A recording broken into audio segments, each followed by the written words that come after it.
When you're unemployed, you're basically unstructured. You have so much unstructured time on your hands. We all have the same 24 hours on our clocks. We all have the same calendar from January all the way to December. We all have the same Monday all the way to Sunday week. We all have that on our calendar. No one has an extra day or an extra year or an extra time on that. No, we don't have extra anything.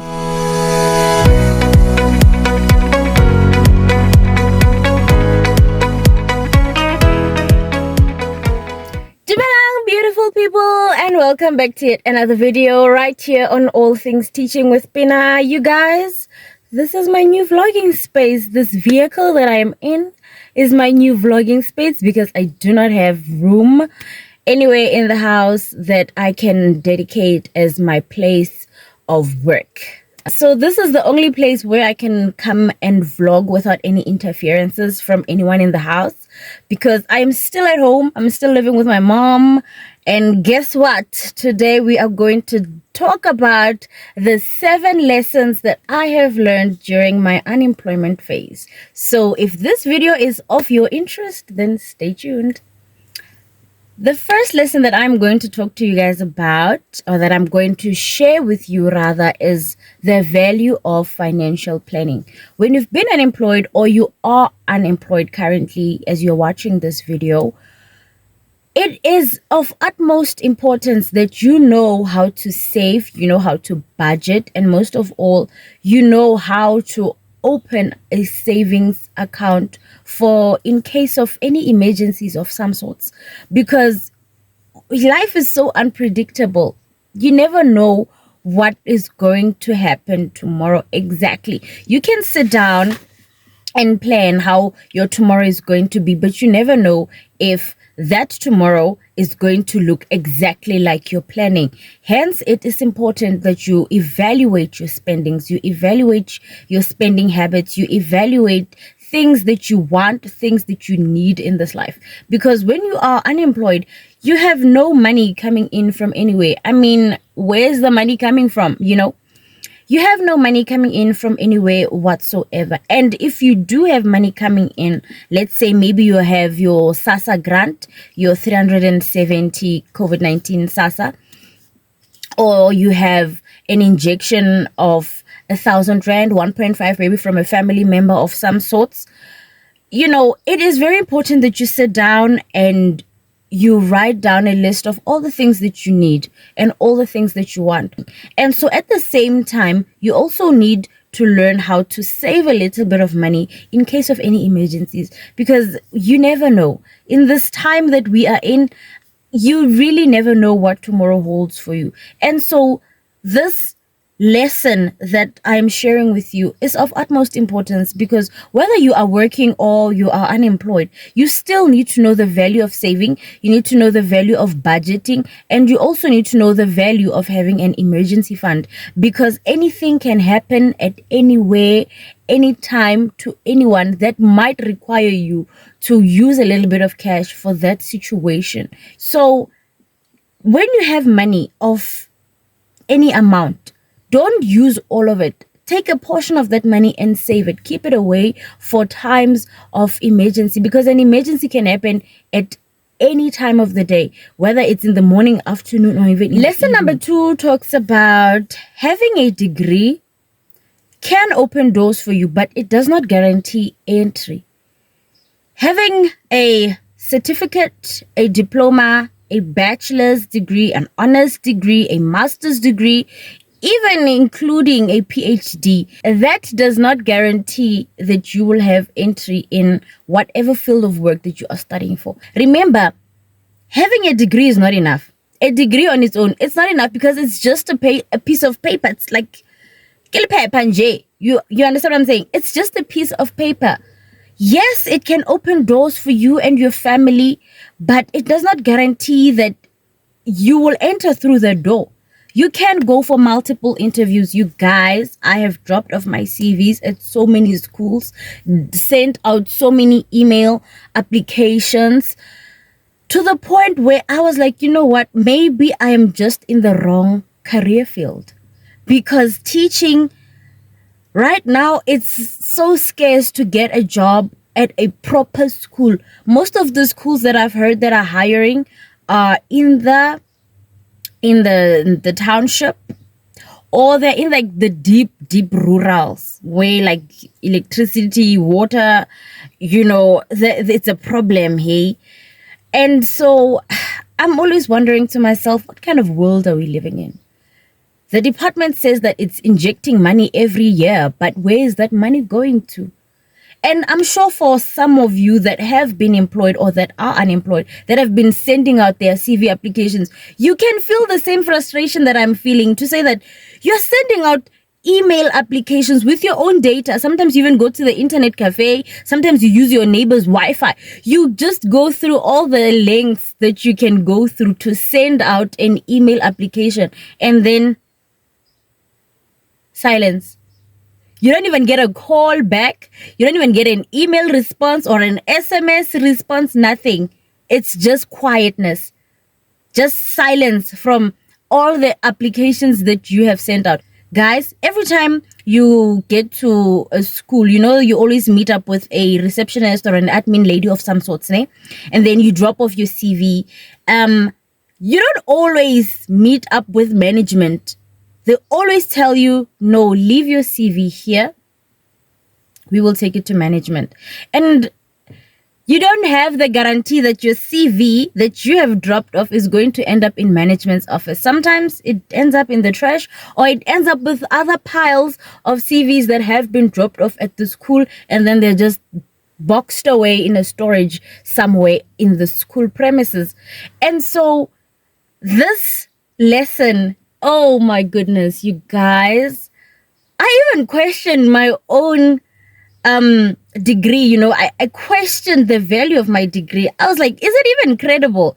You guys, like, this degree that I'm holding in my hand, I was graduating June of 2025, and I was so thrilled, so overwhelmed. But now that I have the degree in my hand, it just doesn't feel like anything. It really does not feel like anything. It's just a piece of paper, because I have been struggling to get a proper job at a proper school. The next lesson, which is the third lesson, is mental health matters a lot. As someone that's unemployed, it is easy to feel down. It is easy to compare yourself to the people that you went to school with. Sorry.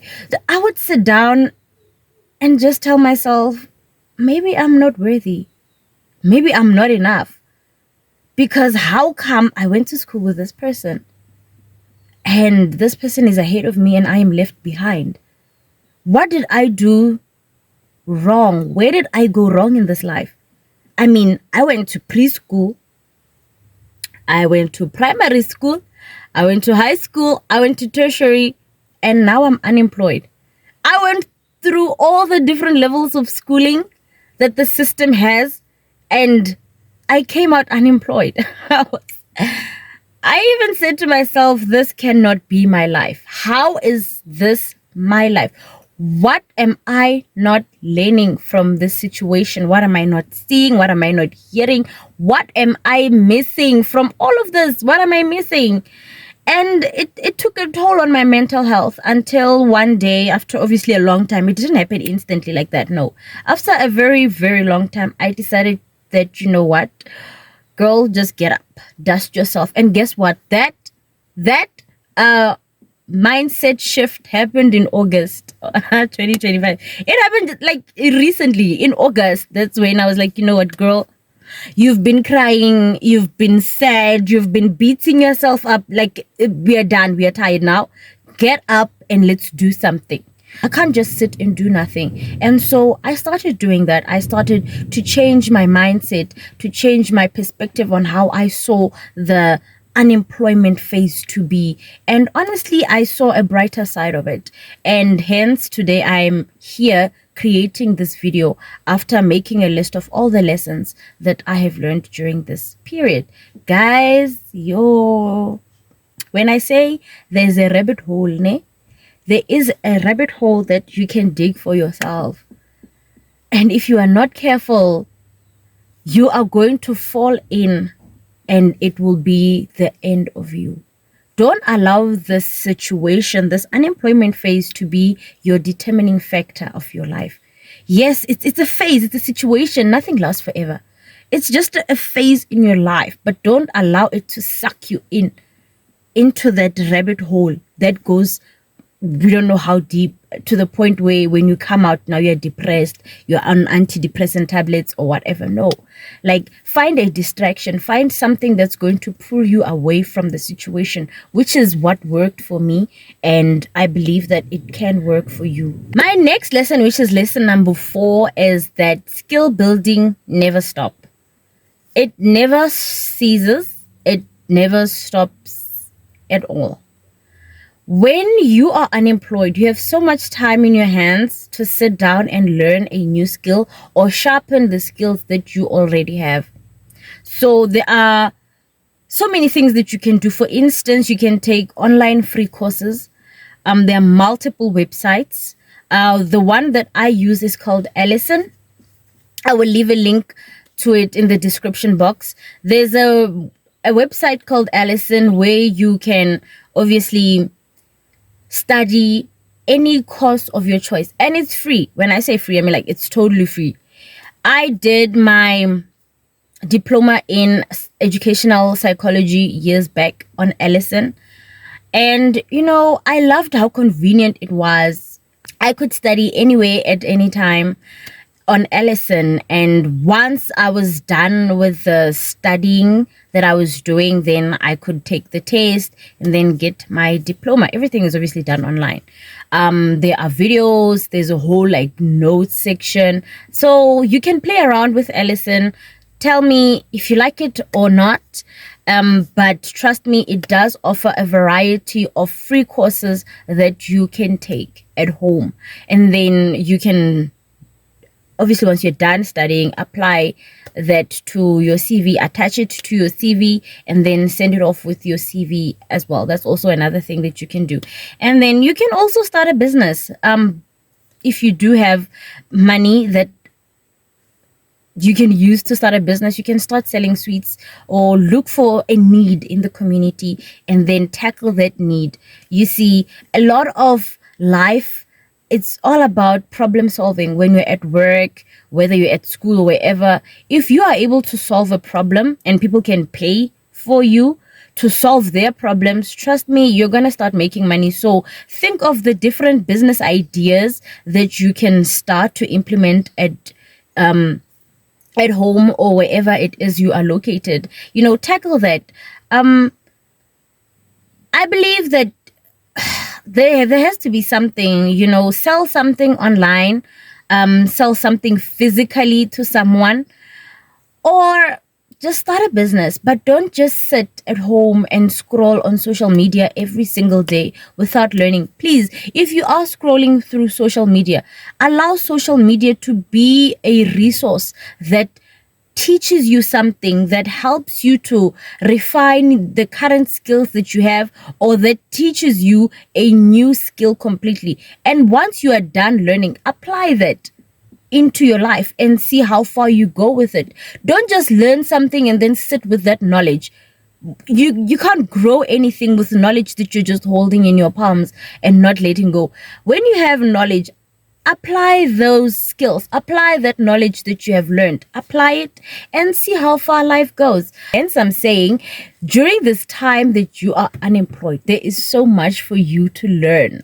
This unemployment phase is actually a beautiful thing because it can spark a passion that you didn't even know you had, or it can literally just change your focus, change your direction. So use this time to go out there, volunteer somewhere, anyway, so that you can learn skills that are required of you when you are employed. Remember, your degree, your qualification, it's not enough on its own. So you need certain skills in order for you to be considered as one of those people that are valuable in the work environment. Hence, I'm saying you can either start a business, you can study any free online course that is out there, or you can refine the skills that you currently have. There's just so many things that you can do during this free time. It's up to you whether you want to be a couch potato or a bed potato, or you want to go out there and try again and again and again until you see light in your situation. Lesson number 5 talks about how time can either be a gift or a trap. Remember, when you're unemployed, you're basically unstructured. You have so much unstructured time on your hands. We all have the same 24 hours on our clocks. We all have the same calendar from January all the way to December. We all have the same Monday all the way to Sunday week. We all have that on our calendar. No one has an extra day or an extra year or an extra time on that. No, we don't have extra anything. Every human being, every animal operates under the same 24-hour clock, operate under the same calendar, which has 12 months from January all the way to December, operates under the same week, which has Monday all the way to Sunday. So you do not have an excuse to say, no, that person is successful because they have an extra hour on their clock. No, it is what you do with your 24 hours that is a determining factor of whether you are going to be in that same situation a month from now on, or your situation is going to be completely different. I know that South Africa has the highest unemployment rate ever compared to other countries.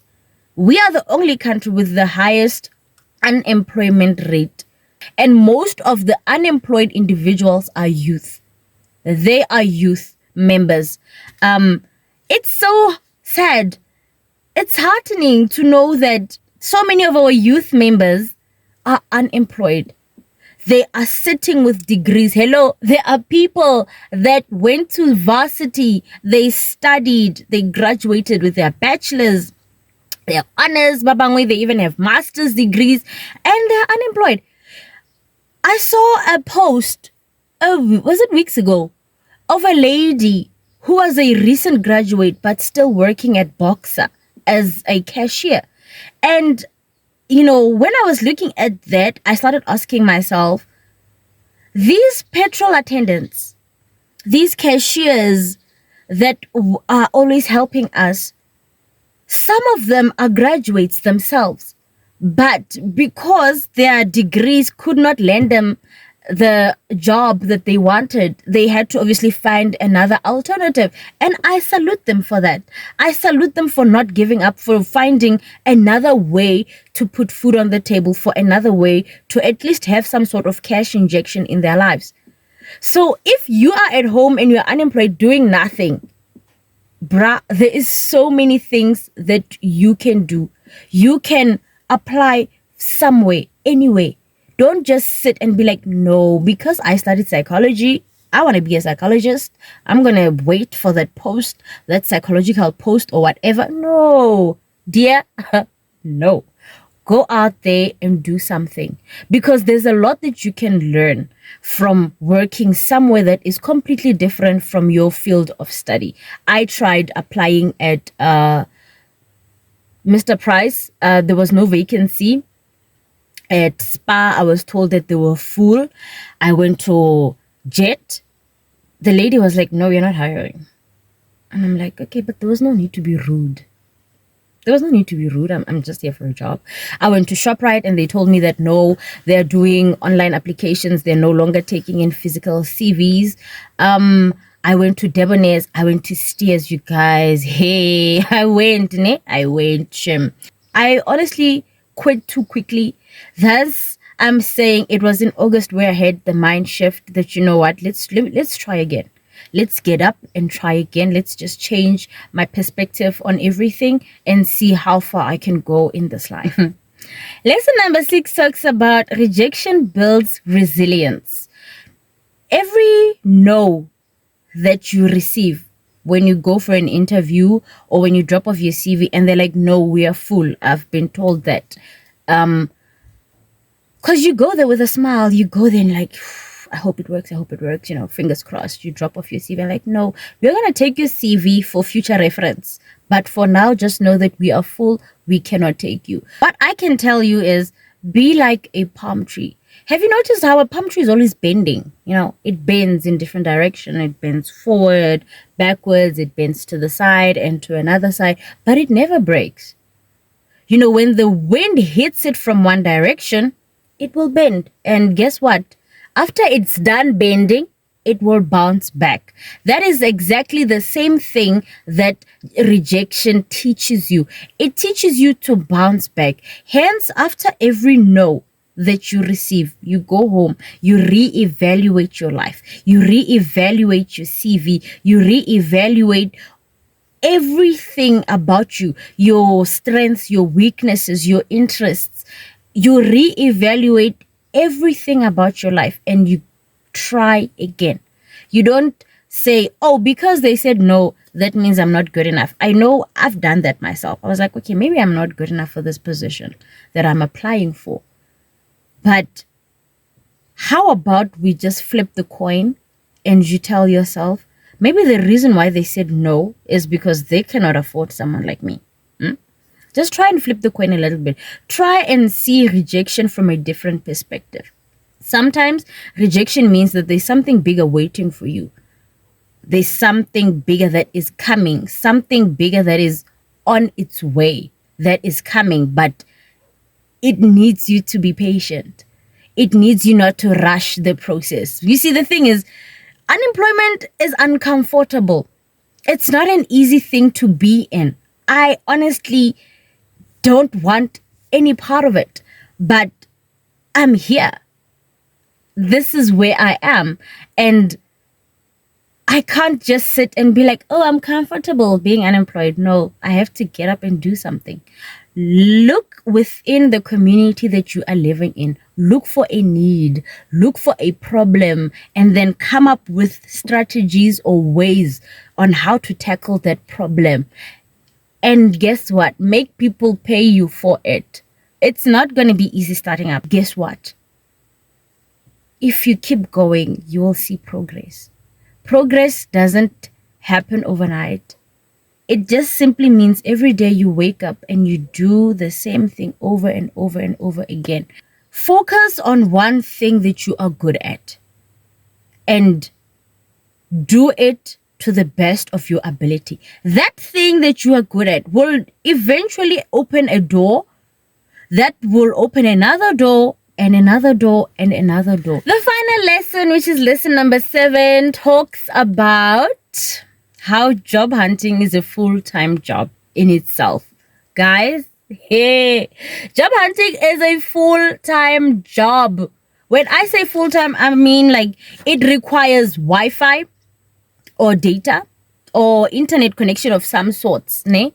Because you need to sit down either on a tablet, a phone, or a laptop and scroll through different, and when I say different career websites that are out there and search for a job. That requires time, that requires data. If you don't have Wi-Fi or fiber, whatever, that requires so much energy, because you're going to read a lot of the job descriptions that are on those different career websites.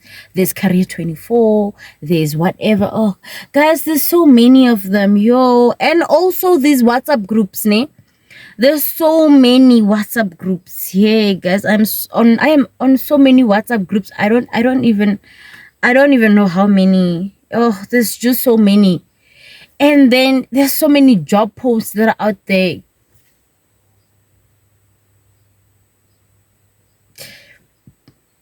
Looking for work in this time and age, it's a lot. It's draining, because employers are looking for someone that is of value to them.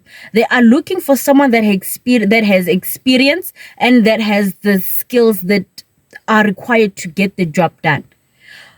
You, as someone who's a recent graduate, I was told in January when I went for an interview by obviously the director of the school that you are a risk. Hiring you in my institution would be a risk. And I'm like, what? How am I a risk? I just finished school. And she said, exactly.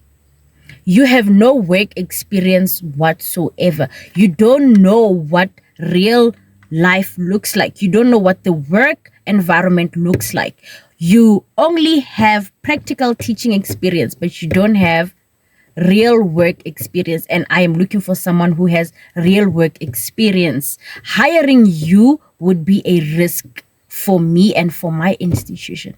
At that moment, I was like, wow.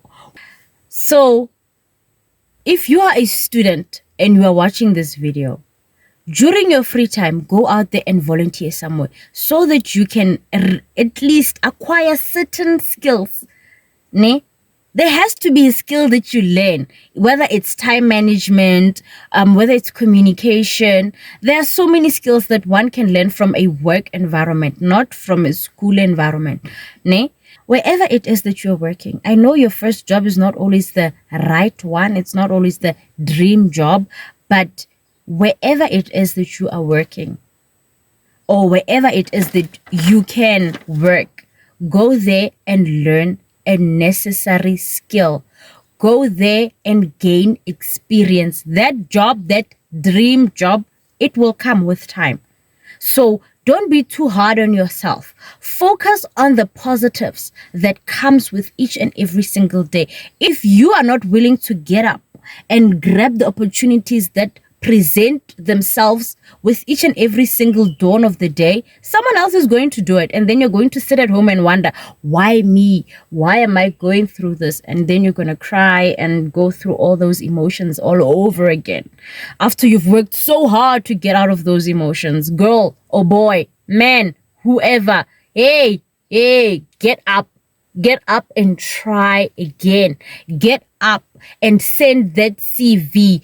Get up and apply for that job post. Even if you don't like it, even if you don't want it, just get up and do something with your life. Don't just sit and pray and hope and cry and wait. Sit and do something. Whilst you are seated, have a laptop, have a tablet, have your phone. Sell something online. Just do something, please, with your life. That's me. That's all I'm asking from you. In closing, you guys, being unemployed is not the end of the world. It doesn't mean that you're a failure. It doesn't mean that you have failed. You have only failed only if you have stopped trying. Only if you've allowed yourself to just sit and do nothing. The sun rises and it sets and we're still seated doing nothing. That's only then can you consider yourself a failure. A failure is someone that just sits and does nothing with their lives. They just hope and pray. Oh, guys, when is the SASA money coming in? Guess what? That SASA money is actually from someone's tax. Ne? There's nothing free in this life. With these lessons, there are so many other lessons out there. Every individual has their own different lessons that they learn from unemployment or from being unemployed. And these lessons, they can shape your entire future going forward. I know that these lessons, as little as they are, they're just 7, but they've taught me so much. And obviously, there are other lessons within the 7 lessons that I have shared with you, that I have learned. And I know that every day when I wake up, I am grateful that I am alive, because I know that someone out there somewhere lost their lives. There's someone out there that doesn't have a roof over their head. There's someone out there that don't have clothes. Someone out there lost their home because of floods or because of the weather. We don't know. Someone out there has been trafficked, has been kidnapped. Someone out there is in an abusive relationship of some sort. My biggest blessing is the fact that I am alive. And then my other blessing is that I am healthy. There are so many situations that people are going through each and every single day. You guys, if you read the news, the news has like horror stories. It's like a horror movie, guys. There are so many horrific things that are happening to people. And sometimes we overlook our situations. We are too comfortable. But guess what? It's not always going to be like that. It's not always going to be like that. If you are alive today, say thank you to the Lord. Be grateful that you are alive today, because you don't know what tomorrow holds for your life. You don't know what is happening out there in another country. You are here focused on unemployment. Some people, they are so happy that they are alive. They are thankful that they have food to eat. You are just crying of getting a job. Some people have been unemployed for years, so many years, and they're not getting anything. There are so many individuals that are in jobs that they hate, but they know that they can't quit because they have to feed their families. We as individuals, we all have different situations that we are passing through currently. So be grateful. Learn to have gratitude. Be grateful. Wake up and say thank you. When you go to sleep, say thank you. Thank you for what? Thank you for your life. Thank you for your health. Thank you for the bed you're sleeping in. Thank you for the roof that you're under. Thank you for the clothes that you have. Thank you for the food that you've eaten, because someone out there is hungry. Someone out there does not have a bed. Someone out there does not have a roof of their own. There are so many things that one can be thankful for. Learn to be thankful. I know unemployment is hard. It's hard on everybody. But learn to be thankful during this period. That's it from my side, you guys. Thank you so much for tuning in. I will see you guys in another video. Cheers.